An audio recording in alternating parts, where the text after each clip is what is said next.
All right, everybody knows all guests on ZASLOW Show 2.0 are brought to us by the official beer of the program, Johnny Cuba.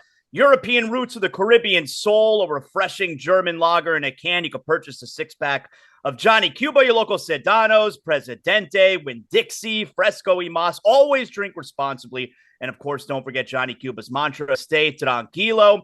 And joining us here, look, it is football season. Obviously, we got week one college football coming up this weekend.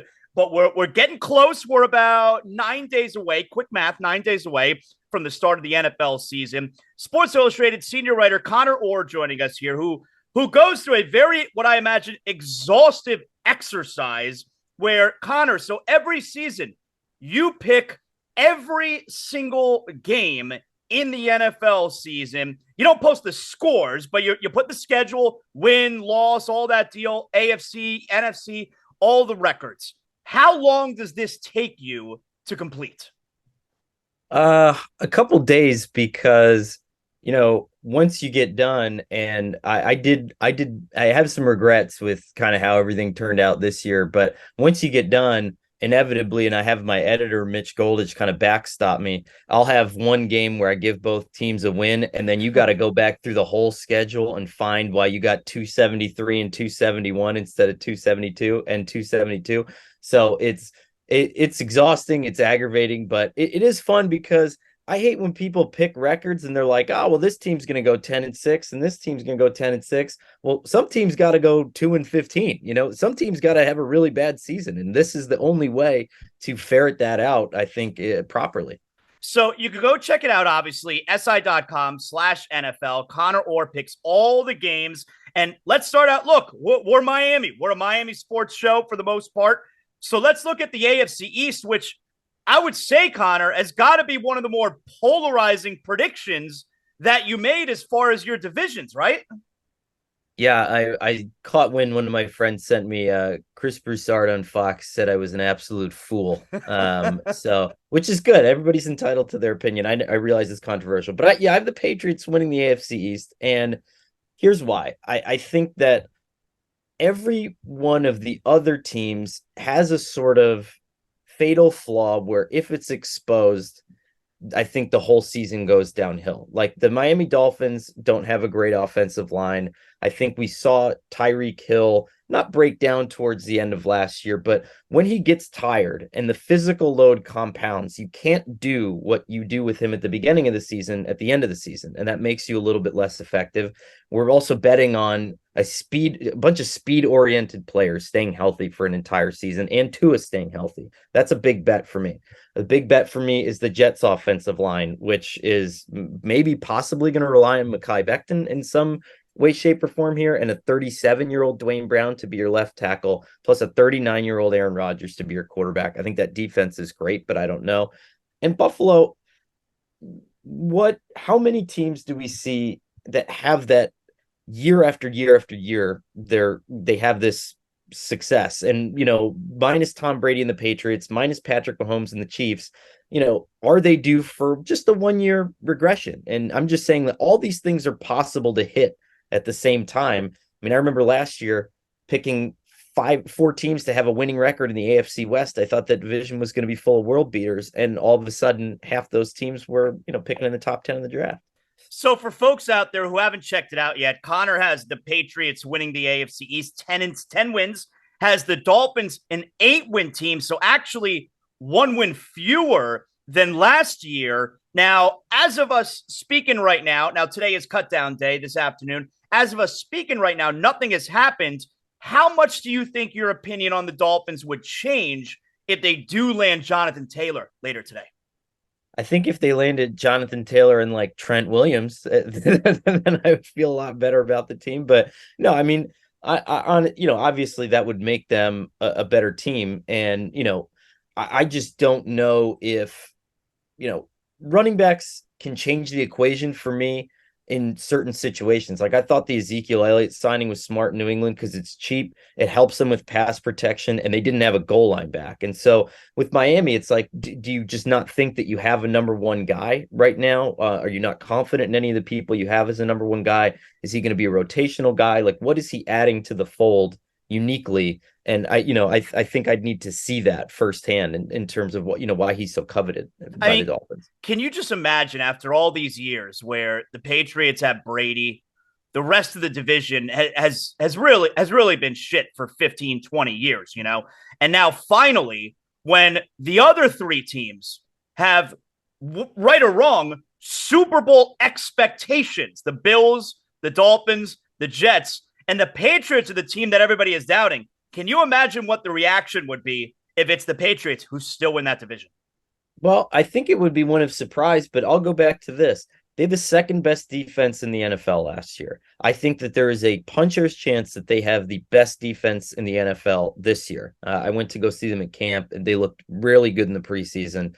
Okay. They had the 25th best offense, and they had a defensive coordinator calling their plays last year. Now you bring in Bill O'Brien from who was in New England and came back from Alabama, and couldn't say enough about what I've heard about this guy in terms of how he evolved as a play caller during his time with Nick Saban. Okay, so let's say you make it from the 25th best offense to the 13th, 14th, whatever they were with Mac Jones when Josh McDaniels was there. All of a sudden, that's a pretty good football team. I mean, that's, I think we're just sort of knocking the Patriots way far down because they made a clear and obvious coaching mistake last year.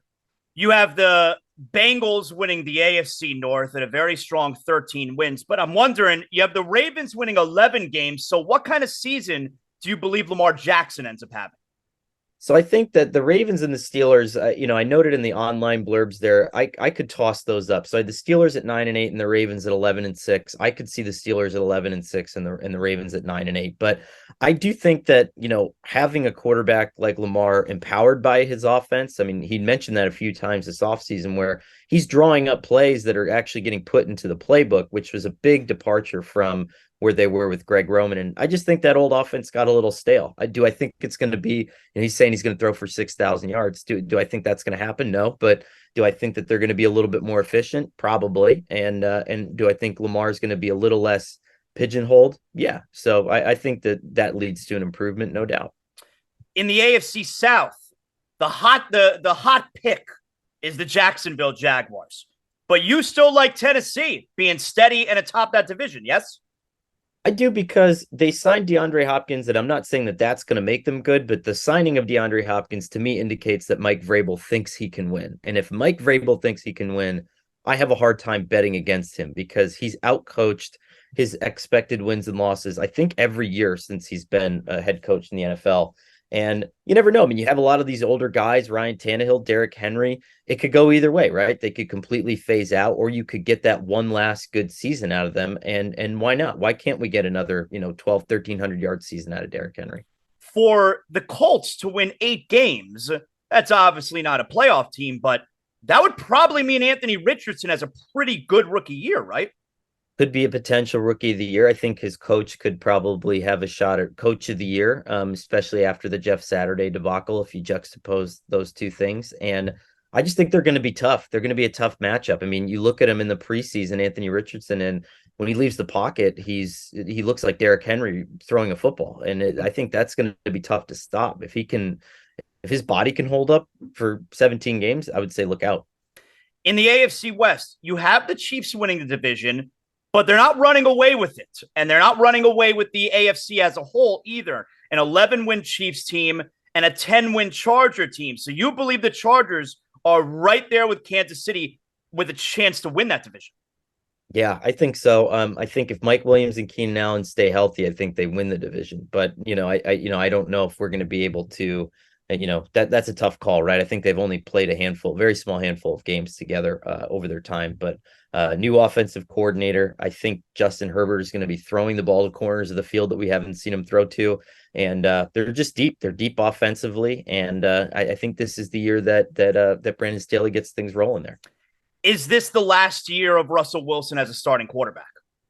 I think so. I think to need to have him in for 2 series in a preseason game. Now, every Broncos fan is saying, okay, we blew out the Rams 41-0 a couple weeks later. Why isn't anyone talking about that? Well, because most of those Rams players aren't going to be, on the roster. And so, that is what it is. It's the 3rd preseason game. And, But I just saw a lot of the same sort of issues with Russell Wilson in the preseason that we saw last year when he was struggling. So in the NFC, Dallas Cowboys, you have them winning the NFC East. Does that mean that something went wrong for the Eagles or things just went really right for the Cowboys? I think standard regression for the Eagles, right? You lose your offensive coordinator, your defensive coordinator. You're still depending on Jason Kelce and Lane Johnson to anchor that offensive line, Fletcher Cox, Brandon Graham to anchor that defensive line. And yes, I mean, they're infused with a lot of young talent, right? But that's got to catch up to where they are as a roster. And again, you're breaking in a new DC, you're breaking in a new OC. It's going to look a little bit different. Shane Steichen, their offensive coordinator last year, got a head coaching job for a reason, right? And so, can you replicate that scheme? Can you replicate the play calling ability? Well, we're going to find out. Can you make sense of the Trey Lance acquisition in Dallas? Does that mean anything to you?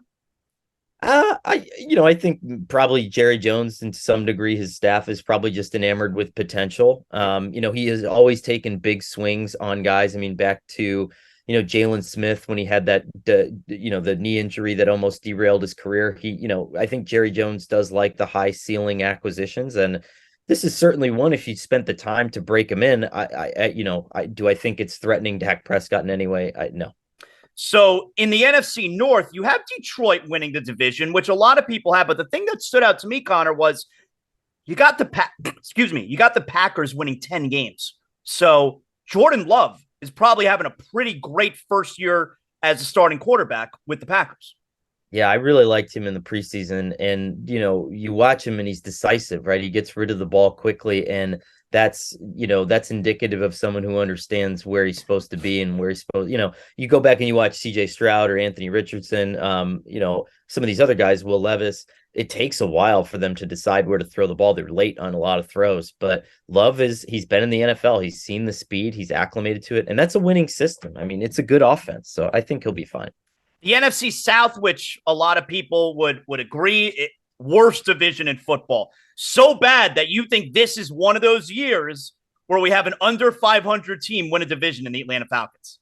Yeah, I mean, if anyone has the case for New Orleans running away with that division, I'm open to hearing it. But I like the Falcons. I think they can control the clock better with that running game. And, we'll see what happens with Desmond Ridder. But I think he has enough targets to sort of ease that transition into the NFL, which is always tough. Now, similarly with Anthony Richardson and the Colts winning 8 games, if the Panthers win 7 games, Bryce Young probably had a pretty decent rookie season, right?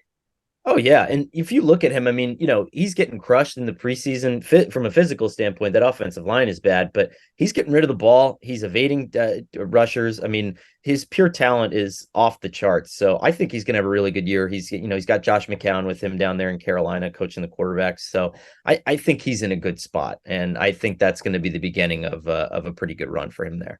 And Connor, no real surprise with your NFC West prediction with the San Francisco 49ers, 13 wins, number 1 in the NFC. But it looks like, without question, believe the Arizona Cardinals, worst team in football. Yeah, I think they're setting it up to be that way too. I mean, you just look at all the way that they've kind of organized their offseason, and again, if the Browns basically paying their coach to lose games isn't tanking, then what the Cardinals are doing isn't tanking. But to trade for your potential week 1 starter like 5 days before the start of the regular season, I think is indicative of like, hey, we're not really serious about putting a lot of W's on the board here. So good for them, but they should, right? I mean, if they get the number 1 pick and the Texans are also bad, they have the Texans first round pick.